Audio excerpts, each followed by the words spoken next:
As Arabic teachers, we know how important it is to incorporate culture and other activities in our classrooms, to make language learning fun, and to expand student knowledge and understanding. And what better way to do that than learning directly from art, music, and calligraphy teachers in the Arab world?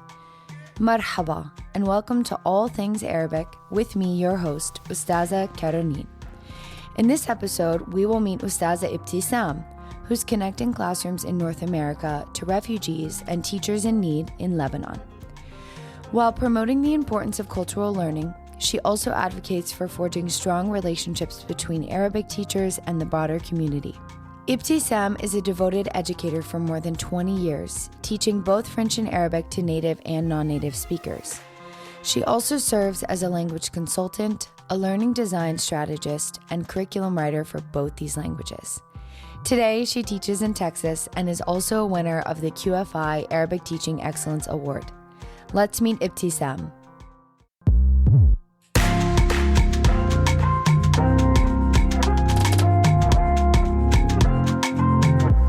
مرحبا ابتسام. أهلاً كارولاين. شرفتينا اليوم ب All Things Arabic. Thank you. الشرف لإلي كون معكم اليوم. It's so wonderful to have you today with us on the podcast. Let's just start off with, can you tell us a little bit more about your journey becoming an Arabic teacher? Yes, of course. First of all, my journey started 24 years ago. I was a French teacher back home in Lebanon. And then when I moved to the state, I started applying for teaching positions. And the opportunity came to me to be an Arabic teacher. So at the beginning, I was teaching French and Arabic, and then I changed and I became only an Arabic teacher. And yeah, the rest is history. The rest is history. So I know you're a teacher and you are also the co-founder of Craft and Talk. Can you explain to us a little bit about how you founded Craft and Talk and how that empowers refugees and teachers? Yes. So Craft and Talk is like my baby. You know, it was created based on a need, like on double needs. The first need is for teachers working in the States. We always look for opportunities to engage our students, you know, and to make our classes more fun and to immerse our students in the Arabic culture. So I had this idea to hire teachers from overseas, mainly from Lebanon, especially because of what happened after the explosion in August 2020.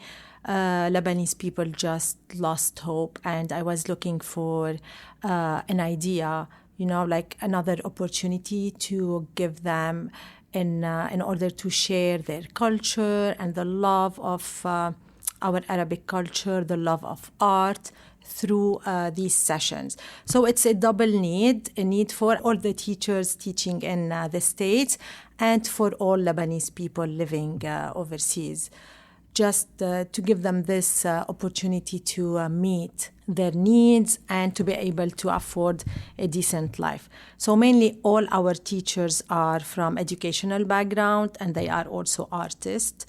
And we just love helping them and giving them this opportunity.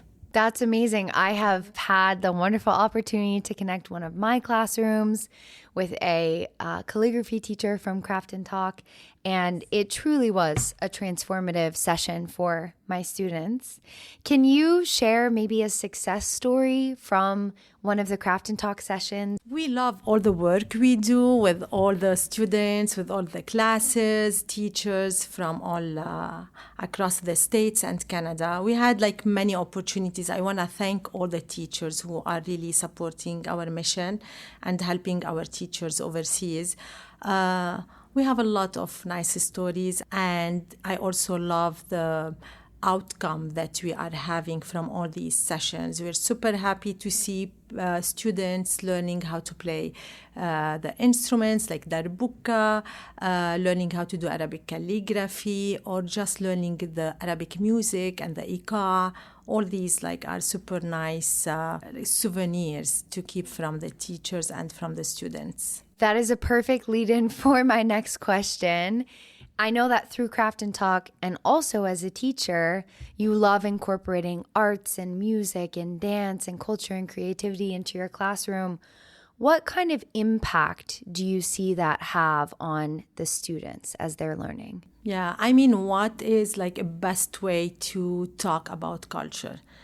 It's always through music. You have a lot of students, especially now, they are engaged in music, they want to do arts. All the public schools are offering amazing music programs. So the impact is really impressive when you see a lot of students trying to learn these Arabic instruments for the first time in their lives, or trying to do these beautiful writings in Arabic calligraphy. I just love the engagement and see how happy they are and how excited they are to come up with a final product. And they are also proud of themselves. Absolutely. I think it sounds like when you're able to focus on students engaging in producing something of their own that's connected to Arabic culture, music, art, calligraphy, dance, whatever it is, then they get to see themselves stepping into that culture and experiencing it and developing their identity as students learning Arabic. And we target all the language classes, like all the language learners. It doesn't have to be only a heritage speakers or native speakers or students who come from Arabic background. You have a lot of students who are exposed for the first time to that beautiful art, which is like the Arabic art. I'm going to shift gears a little bit here. I know you mentioned that your background is in teaching French. When you transitioned to also start teaching Arabic, was that challenging for you? Was it new? Was it an adventure? Tell me what that was like for you transitioning from teaching French for so many years, having multiple degrees in French literature and teaching French, to starting to teach Arabic as well. I love it. The transition was not easy. My friends back home, they still laugh at the idea. They couldn't imagine that me, Ibtissam, I transitioned from a French teacher to an Arabic teacher. It's like a funny story, but I just love it. All my life in Lebanon, I've been a French teacher, and just the idea to be now connected to this amazing Arabic community of teachers is just beautiful. I didn't find a lot of challenges. It's just like you have to start by teaching Arabic from scratch, So back home, I learned Arabic as first language, but here you have to simplify it in order to become a little bit comprehensible for all our students. No, it's a beautiful journey so far. I love it. We are very happy and lucky to have you in this journey as an Arabic language teacher along with us. Speaking about community, I know that you're right in the heart of the community of the Arabic teachers here in the United States. How do you think Arabic teachers can kind of build community in their schools and maybe with the parents and local people in the community to just build more support for the Arabic language programs? Yeah, I believe that we have to work more on our communication and try to build like good relationship with the community that we are serving as Arabic teachers. Try to reach out to all the people living in our community and try to engage them in our program just by asking them about their interest and try to see how we can help each other in order to benefit the Arabic language programs. It's not an easy task, but I mean, a lot of Arabic people now, the number of Arabic people is increasing in the States. So it's very beneficial to always to build these nice and strong relationship with the community. Always try to advertise for the Arabic programs within our district and let everybody know that a lot of public schools are offering, and a lot of schools are offering these language programs. So building relationship, stay connected with the Arabic community is very important. Absolutely.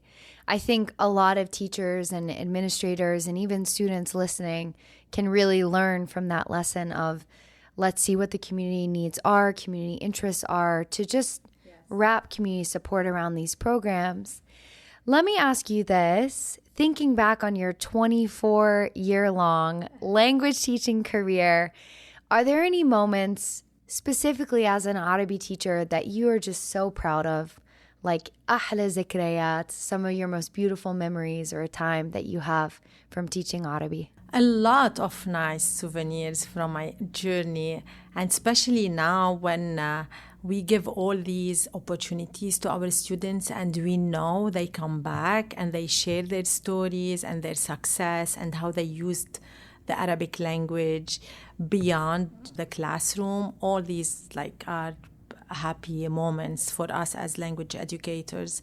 We had a lot of chances and opportunities to provide to our students, especially all the trips that we planned overseas to Qatar, to Morocco, Spain, to learn a little bit about the Arabic culture, south of Spain and Morocco, of course. But all these opportunities, they left nice memory for all these students, and we are always happy to see them coming back and sharing and talking about the impact that we made on them as language teachers. Wonderful. Are there any trends or innovations, some new strategies in language education that you're really excited about and you want to share with our listeners? We try as much as possible to include technology in our teaching. Of course, we don't teach traditional anymore. A long time ago, we switched. It's very important to include technology, to use AI as a tool to help us, and always do games in classes, make your class a little bit engaging, rotation, do many stations, allow movement in your classes. It's so hard to ask a student to sit for 50 minutes without any movement. So all these strategies help your class to be a little bit more engaging and just be far away from the traditional system. And we're not the boss anymore in our classrooms. Just give the opportunity to students to use the language and to be able to produce, and to communicate. Absolutely. Yes. That student-centered, student-led classroom. Yes. You just get to sit in the back with your cup of chai and let them do the work. No, but really and truly, I think the students, even more so now than in years past, are coming to the classroom with passions and ideas, and they really want to learn the language to take it out into the world to use it. Absolutely. Right? And to learn and grow and apply it. And so if they come in knowing what their motivations are, you just giving them the tools, support, the opportunities to be able to develop those skills, I think we can be the best facilitators, not necessarily educators, but facilitators for their language learning journeys. It's true. And just share your passion about learning languages and cultures with them. They appreciate it. They just love it. Ibtissam, what do you see as the future of Arabic language education here in the United States? Well, I hope the numbers will be increasing again and again. I'm so happy because where I teach now in Dallas, Texas, my district, Hercules Bedford ISD, serves the largest community of Arabic speakers, and we always have an increase in enrollment in Arabic students. So I hope, and we all hope, that the numbers keep increasing, and like this, maybe we can have and implement more immersion programs in all the public schools. Ibtissam, it sounds like you have, between your French courses, your Arabic courses, there are definitely quite a few heritage language learners, some students who have never known Alif Ba Ta, ABC before they walk into our Arabic classroom. It sounds like it's such a diverse group of students.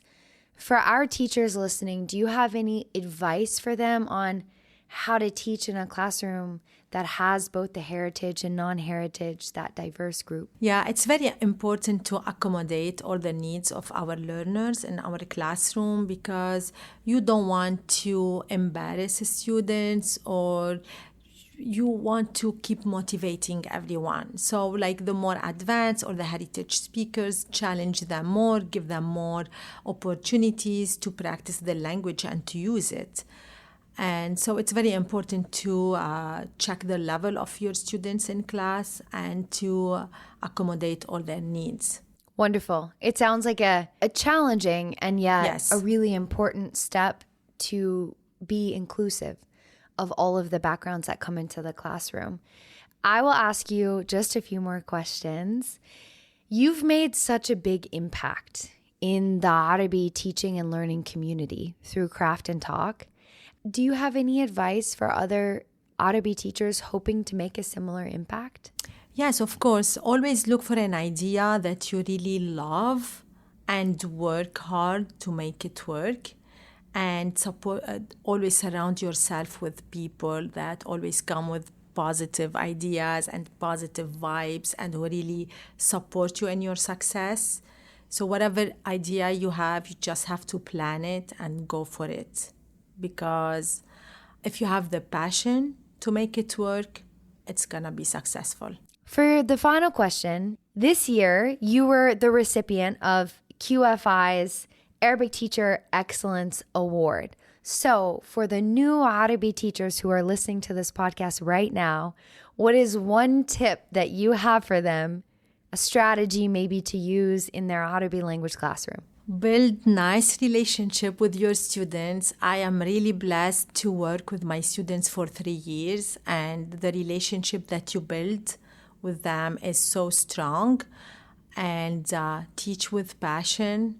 Put all your effort, put all your heart in whatever you're doing, and good luck. بالتوفيق إن شاء الله. شكرا جزيلا Ibtissam for joining us today. Thank you for having me, Caroline. شكرا جزيلا. شكرا لك. شرفتينا. Thank you. إلى اللقاء. إلى اللقاء. Bye. Shukran jazilan. My many thanks again to Ibtissam for sharing her Arabic journey. And thank you for joining me, Caroline Sibley, for this episode of All Things Arabic. This podcast was made possible by QFI, Qatar Foundation International, a US-based organization that helps make the teaching and learning of Arabic as accessible and professional as all other world languages. Subscribe, like, share this podcast. Please do let your colleagues and friends know about it. And head over to the QFI website to learn more about opportunities and resources available to language education and students. And please do join me again as we explore more issues related to the teaching and learning of Arabic in primary and secondary schools outside the Arabic-speaking world. For now, ma'a salama.